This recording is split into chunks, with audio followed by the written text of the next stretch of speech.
After returning from a week-long international trip, I was pleasantly surprised when my mother-in-law, Linda, called me with an air of victory. She mentioned something about a $30,000 windfall we had apparently saved. Confused, I tried to recall any recent instance where I had amassed such a sum.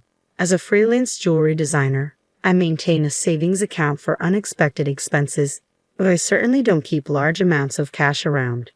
My bank card was securely with me, and normally, no one else has access to withdraw such a substantial amount from my account. He gave it to me, so I took it from the sideboard drawer, Linda declared over the phone, leaving me bewildered. Before I could understand more, she quickly thanked me and hinted at counting on me for future financial help before hanging up. I was left puzzled about the missing $30,000 until Kevin, my husband, returned home and cleared up the confusion. It was a misunderstanding. However, a month later, Linda bombarded me with numerous calls. I chose to ignore them initially, but the constant ringing eventually compelled me to answer. Over 60 missed calls displayed on my phone screen was disconcerting. As I picked up, Linda's shrill voice filled the room, accusing me of ignoring her. Her tone suggested she felt wronged, but to me, it was merely the consequences of her assumptions. My life as Mary, a 35-year-old busy freelance jewelry designer wanting children but overwhelmed by work, is shared with my equally busy husband Kevin. He originally had a corporate job but now assists me in managing my growing design business. Early in our marriage, my designing gigs were sparse and we largely depended on Kevin's steady income.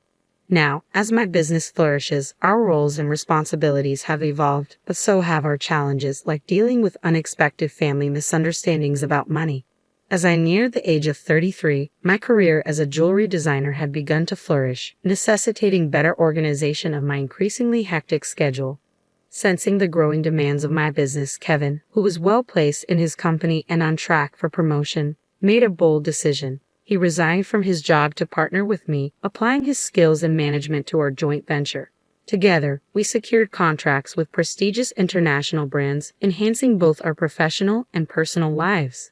However, managing success came with its unique set of challenges, particularly involving Kevin's mother, Linda. Living alone in the family home, she perceived our lives through a lens of luxury and often approached us with financial requests. "You always seem to be living so lavishly. I'm jealous," she would comment. As part of my role, attending product launches and dinners with executives was routine, yet Linda saw these obligations as mere leisure. Her requests grew more personal over time.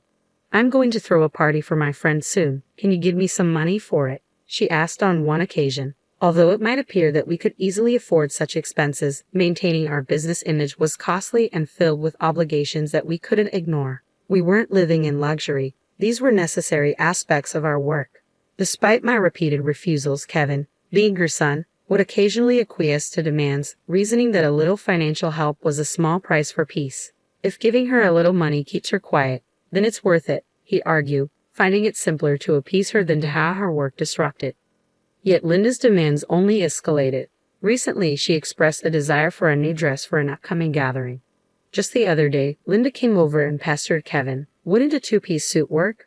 We've been asked to buy clothes before," she said. There might be cheaper options, but what Linda wants is certainly not cheap. I explained to her that her rebuttal was that it was a fancy party, and she couldn't be the only one dressed in old clothes. Furthermore, she insisted on a matching bag, leaving us exasperated. To manage her frequent requests, Kevin had previously set up a credit card in Linda's name, instructing her to use it for her expenses.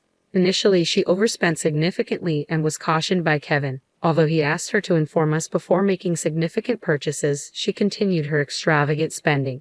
This pattern of financial demands has left both Kevin and me at our wits' end, trying to balance the delicate act of supporting family while maintaining the integrity and sustainability of our business. I discovered an exquisite ring and couldn't resist purchasing it, though I regret not informing you beforehand. Unfortunately, the bill was exorbitant. If spending is going to be this unrestrained, perhaps it's best to return the card. We simply cannot cover these costs. The credit card was in Linda's name, but Kevin was the one managing and paying the bills. Linda seemed to misunderstand the purpose of the credit card, treating it as if it were an unlimited resource. She didn't grasp that every purchase made would eventually need to be paid for, and since the money wasn't coming directly from her own pocket, she continued to use it freely. Recognizing the need to curb her spending, Kevin decided to set a spending limit on her card. This led to Linda storming into our home one day, frustrated and complaining. "What the heck? I couldn't pay for my shopping the other day," Linda complained. "Why?" We explained that your excessive spending was straining our finances, which necessitated lowering your monthly limit. Kevin replied, trying to maintain some peace. "It's still enough, right? But you two are still dressing up and going to fancy places. How is what I'm doing any different?" Linda protested, viewing our activities as purely recreational. "That's part of our job, Linda. If that's a job, then what I'm doing isn't any different," I explained. "It's unfair that only you two get to have all the fun," she argued. While it's true that our work involves attending product launches and parties in luxurious venues, these are professional obligations, not leisure activities, despite her misconceptions. Setting a spending limit on Linda's credit card seemed to have calmed the situation somewhat. Occasionally, Linda would visit and air her grievances to Kevin, but overall, life proceeded without major disruptions. As the end of the year approached, an exciting opportunity presented itself. A foreign brand manufacturer approached me with a proposal to expand our business dealings by relocating our base overseas. The prospect thrilled me, as it could potentially elevate me to the ranks of top-tier designers. Kevin, ever supportive as my manager, was all for taking the leap. "It's a chance we have to take," he affirmed. However, the prospect of moving abroad brought a new concern. Linda. Given her past behavior, it was a legitimate worry that she might insist on joining us overseas. The idea of living internationally was appealing, yet the thought of dealing with Linda's demands in a new country was daunting. When we shared our plans to move overseas for work with Linda that weekend, she responded exactly as we predicted. "I want to come too," she declared, assuming our move would be an endless vacation. "We're going there for work. It won't be as leisurely as you think," Kevin tried to clarify. "You're trying to trick me. You plan to live even more lavishly there without me watching," she accused. "We're not moving there permanently. We'll come back after our work is done," I assured her. I explained, trying to ease her concerns. "Yes," she retorted, "you're saying that, but you're planning to leave me behind, aren't you?" Exhausted by this repetitive argument, both Kevin and I were weary. In an attempt to compromise, Kevin suggested, "Okay, we can't take you with us, but how about we pay for a week-long trip for you instead?" Linda perked up at this. "Really? Are you sure? We'll cover your flight and hotel, but you'll need to manage the rest," Kevin affirmed, pleased at least for the moment. However, the peace was short-lived. A few days later, while Kevin was preoccupied with the overseas move arrangements, Linda dropped by unexpectedly. "Hey, Mary," Kevin said, "but I want to shop over there too. Can you give me some money?" she asked. "What about the card that Kevin gave you?" I inquired, knowing she had a designated credit card for such expenses. Linda's face fell. "That's the thing. Kevin finally took it away from me the other day," she admitted. It appeared she had been reprimanded for overspending, and anticipating the challenges of managing finances with different currency rates overseas, Kevin had confiscated the card.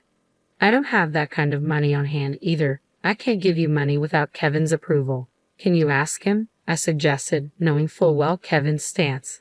"It's no use asking him. That's why I'm asking you," she pressed, raising her voice in frustration. Despite this, Linda did end up going on a 10-day trip abroad, which I assumed Kevin managed to fund somehow. Upon her return, she called me, brimming with excitement. "I'm back, and it was so fun." She excitedly shared tales of her sightseeing and dining adventures. "Though I hadn't asked, and I overbought souvenirs. I could have fit them in my suitcase if I had them shipped here. Can't wait for them to arrive," she exclaimed. "That's nice," I replied, trying to keep my tone neutral despite feeling a bit overwhelmed. "Thanks to the money you saved up, I had a blast," she exclaimed. "Saved up money? What are you talking about?" I responded, puzzled and a bit alarmed, having no recollection of setting aside money for her splurge. "I found it in your house's sideboard drawer," Linda said, claiming she took $30,000. I was stunned. Why would such a large amount of cash be stashed away at home, especially not in a drawer where anyone could find it? Confused, I confronted her. "I'm not sure what money you're talking about, but taking it from our house without permission is theft, even if you're family. Do you understand that?" I asked. Linda's response was unsettlingly casual. That's why I'm telling you now. I used it. Consider it a post factum report, she declared unapologetically.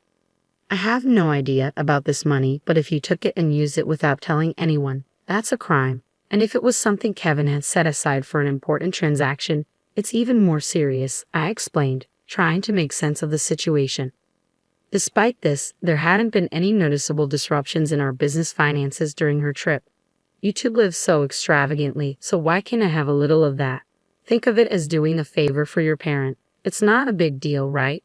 She rationalized, showing a sense of entitlement that was hard to comprehend. It's one thing to ask for help from your son and his wife, but this is not how you should behave after taking someone else's money, I replied, still in disbelief. I'm glad you enjoyed your trip. I'll have to discuss this with Kevin when he returns, I continued. Kevin will understand. After all, I'm his only mother, and $30,000 isn't much to him, she assumed. All right, I'll pass the message along, I said, astounded by her lack of awareness. Later that evening, when Kevin came home, he looked troubled. Mary, do you know about the money? I left it in the drawer, he asked urgently. 15 days ago, I withdrew it from my bank account, and now it's gone. Keeping such a large sum in a drawer, didn't you think it was careless? He questioned. I needed cash immediately for an urgent payment. Do you know anything about it? It suddenly clicked. Linda's earlier call, thanking me for the $30,000 and mentioning how much fun she had, made sense now. It was Kevin's money, meant for a crucial purpose. Kevin, today Linda called, thanking us for the $30,000 and saying she had a blast with it. I didn't understand what she meant until now, I explained, piecing everything together.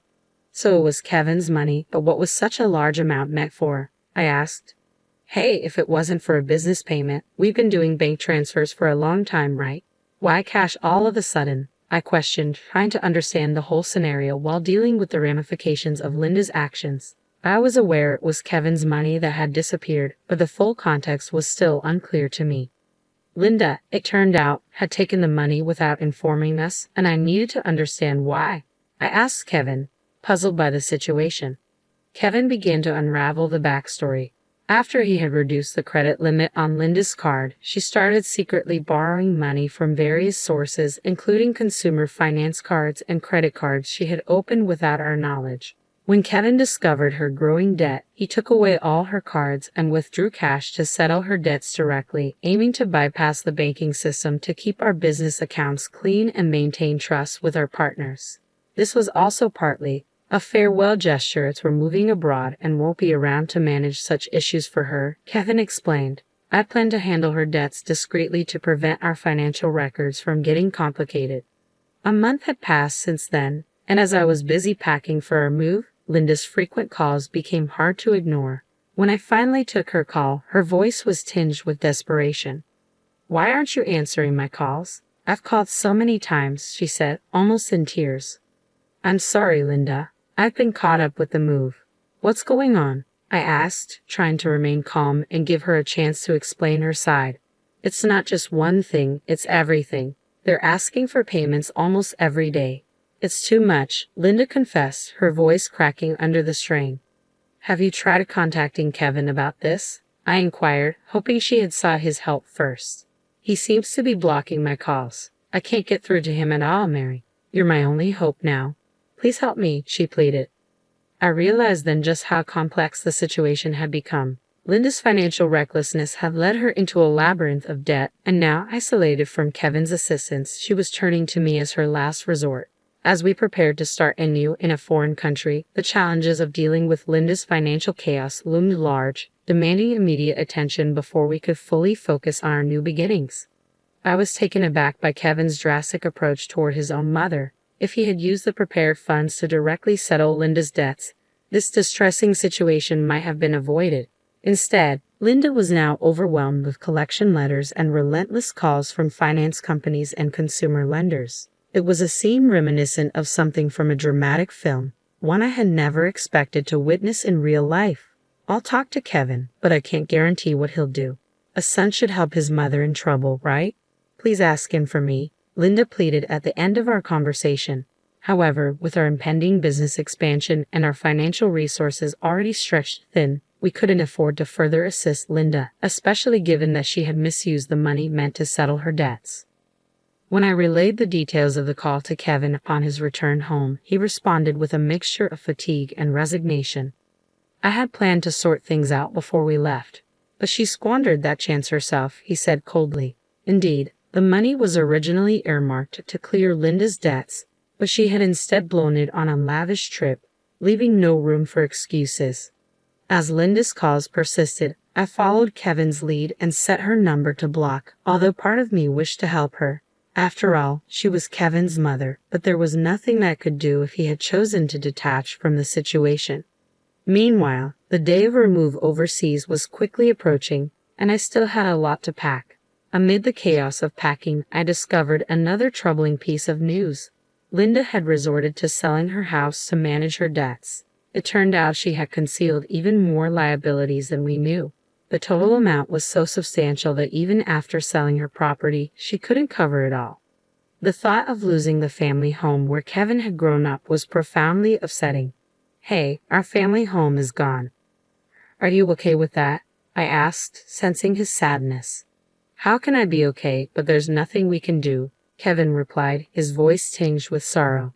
Losing the house where he grew up must have felt like a great loss, akin to how I felt when I lost my parents' house early in life.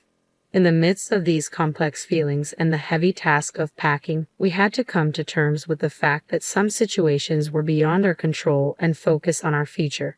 As we prepared to start anew in a different country, the bittersweet reality of losing a family home struck me deeply.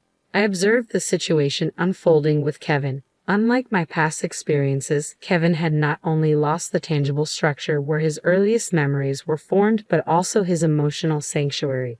All this while his mother, Linda, is still alive. It's an indescribable feeling, the mixture of loss and displacement, especially under such painful circumstances. I thought, the impact is profound and complex, far more than mere bricks and mortar. It's about losing a part of one's history and the comfort of a place to return to that no longer exists. Linda, now residing in a modest apartment, faces the daily grind of managing her debts. She works part-time, a challenging reality given her age. Employment opportunities for the elderly are not just limited, they're often physically demanding and less rewarding. This stark new reality for her is a drastic shift from her previous life, believed to be filled with unchecked spending and financial freedom. Though sympathy naturally arises seeing her struggle, it's tempered by the knowledge that her situation is the direct result of her own financial imprudence. Life teaches us that actions have consequences, and Linda's case reaffirms the harsh truth that financial responsibility is crucial at any age. Back in our new environment, the business is thriving beyond our initial expectations. The move overseas has catapulted our brand into the international spotlight, bringing in a flurry of inquiries and offers from various corners of the globe. Every new email and call brings potential for expansion and collaboration, which is incredibly exciting but also immensely demanding. The success is exhilarating, however, it envelopes our entire lives, leaving little room for anything else. Days blend into nights as we navigate time zones and cultural nuances, striving to make the most of this golden opportunity. Despite the professional achievements, our personal lives bear the weight of our relentless schedules. The dream of expanding our family seems more like a distant vision, something we hope to circle back to when the waves of immediate demand subside. Kevin, who juggles multiple roles from logistics to client management, feels this strain acutely. As partners in both life and business, we find ourselves pondering the future and our priorities, wondering how we can align our professional goals with our personal desires. As I look out of our apartment window, taking in the view of the far landscape, the neon lights blur into the night, mirroring the blur of our daily lives. It's a view filled with promise and anonymity. A stark contrast to the familiar streets we once knew. This city, vibrant and relentless, is now our home, yet it starkly contrasts with the quiet, steady life we left behind. The complexity of our new life is exciting but also daunting, filled with endless tasks and decisions that challenge us at every turn. Navigating this new chapter, I often find myself reflecting on Linda's situation and the broader implications of our familial and financial decisions. It's a continuous learning curve, understanding how deeply intertwined our choices are with the fabric of our lives. Each decision, each sacrifice, and each success shapes not just our immediate circumstances but also the legacy we leave behind. As we build this new phase of our life, we remain mindful of the delicate balance between achieving success and maintaining the relationships that define who we are beyond our business achievements.